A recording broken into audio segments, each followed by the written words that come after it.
So, ayan guys. Mag-aayos tayo kasi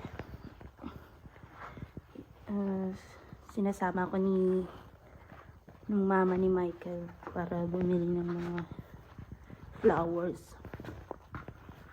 Ayan. Ayos tayo.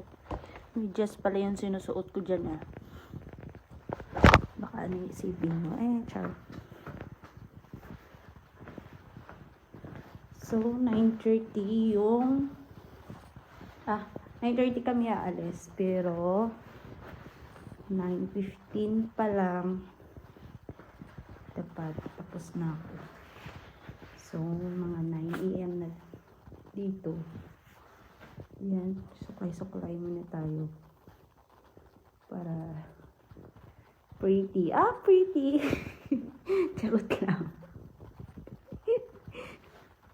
Suklay lang guys, tsaka hilamos.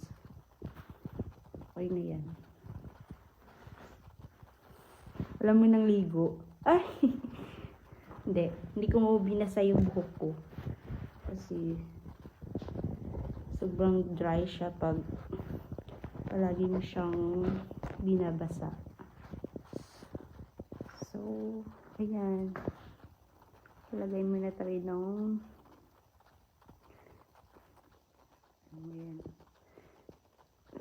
Vaseline kasi sobrang dry yung skin ko. Siguro sa lamig. Ayan, okay na. Bye-bye.